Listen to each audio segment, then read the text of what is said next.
So sino po yung kasama natin ngayon and ano po yung industry natin? Pala si Yawi sa gaming industry ako. Gaming industry, sir. Esports, yan. Ano po yung pinakamalaking kinita natin sa isang taon? Pero naka-million ako. Naka-million ka, sir. Nakuha ko siya nung nag-champion talaga kami. Opo, sir, no? Nag-champion nga po talaga kayo. So, gaming industry po yung isa sa mga industry na hindi talaga tanggap ng mga magulang or ng mga old-fashioned, no? Nagkaroon po ba tayo ng mga doubters nung pumasok tayo sa industry na to? Actually, kahit naman nanalo tayo, matatalo may doubters pa rin talaga. Actually, kahit yung magulang ko nung pumasok ko, naging doubters talaga sila. Kasi syempre nadamay yung pag-aral ko. Sabi ko lang sa kanila na parang pinatunayan ko sarili ko. Tapos pinagsabay ko pa yun yung online classes ko tsaka industry hanggang sa nagtiwala lang sila sa akin kasi may narating ako. At saka ang galing nun, sir, no? Kasi pinagsabay nyo talaga yung pag-aaral at saka itong pagpasok nyo sa industry na to, no? Pero ano pa po yung ibang challenges na nakuha nyo sa pagpasok dito sa industry na to? Ginagawa namin practice talaga kasi di talaga siya madali. Kumbaga buong araw siya. Tapos once a week talaga yung day off namin siya. Kailangan talaga namin siyang nagpasan. Hindi kami pwede umuwi basta-basta pag miss namin yung magulang namin or family. Kasi may kontrata kami, may trabaho kami. Kumbaga parang trabaho na rin talaga siya. So yun, sinacrifice talaga namin yung time din na kasama yung family namin. Kasi namin nag-practice sa team. Tapos yung mga coaches di rin umuwi. So yun, buti naman nagbunga naman siya ng mga gandang result. Disiplina talaga yung kailangan dito talaga sa industry na to. Pero sabi nila pag nag-gaming ka daw, parang laro lang no? Masaya lang. Pero ito, since pro na kayo, ganun pa rin ba yung mindset nyo? Actually, simula nag-pro kami, kala nila madali talaga maglaro. Pero hindi talaga kasi yung practice talaga buong araw. Tapos yung pagbe-brainstorm nyo talaga, kailangan nyo tulungan yung coaches nyo sa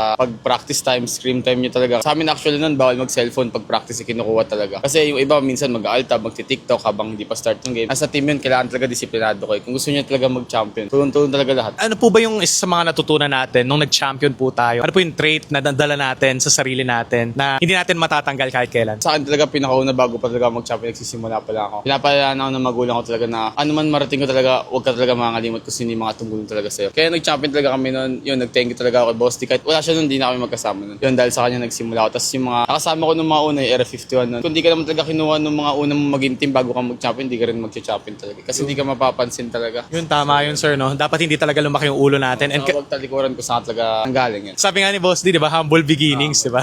Iwasan talaga pag nag-champion ka, minarati ka mayabang. Minsan hindi mo mapapansin sa sarili mo para masyado ka nang nagyayabang. Pero kailangan mo talaga i-remind talaga sarili mo na yun, maging humble lang talaga. Tapos magpansin yung mga bashers kasi di talaga mawawala talaga yung mga yun. Kahit mag-champion ka, mababash ka pa rin. Meron talaga masasabi. As long as na wala kang tinatapakan tao. Tapos alam mo naman sa sarili mo na mahal mo yung passion mo tsaka ginagawa mo talaga yung best mo yun. Passion talaga, sir, no? Lalo na dito kasi akala ng mga tao hindi talaga trabaho yung ginagawa natin, no? Pero ibang industry na to. Minsan yung mga iba lumalabo na yung mata. At minsan sa akin, minamigraine na ako minsan kasi lagi nakatutok. Yun yung risk doon, sir. Is talaga, syempre health mo din. Tapos kailangan mo din i-sure na may tulog ka pa rin talaga at 7 to 8 hours talaga. Kasi pag gamer ka, minsan 6 to 7 na lang talaga. Ilan taon na po ba tayo, sir? 23 po. 23 years old, sir. Grabe, no? So, sa edad na yan, sir, sa tingin niyo po ba challenging humawak ng malaking pera? Actually, sobrang challenging po kasi lagi rin ako napapagalitan ng magulang ko pag gastos ako ng gastos. Lagi naman nila na-remind na habang bata pa, habang may kinikita, di rin naman kasi pang habang buhay tayo. Kumbaga, ako kailangan ko talaga guidance sa magulang ko. Kaya nandyan sila lagi sa akin para i-guide ako sa paghawak ng pera. Pero minsan matigas lang talaga ulo ko. Hindi talaga natin maiwasan, no? Kasi bata pa talaga tayo. Lalo pag may gusto po talaga ako. Pero ano po ba yung pinakamagandang financial advice na nabigay sa inyo ng magulang niyo? Mabilis talaga maubos ang pera kahit 10 milyon pa yung laman ng bangko mo. Pag hindi mo talaga nilalagay sa tamang paraan, kailangan mo talaga isipin kung saan mo ginagastos. Wala naman daw problema kung umasas ka para sa sarili mo, pero kailangan mo talaga limitahan lang. Di lang naman ako nag-awak ng pera ko talaga, kumbaga. Ang gat nandyan yung magulang ko, sinusulit ko talaga na habang buhay pa sila sa mundo. Inayaan ko sila na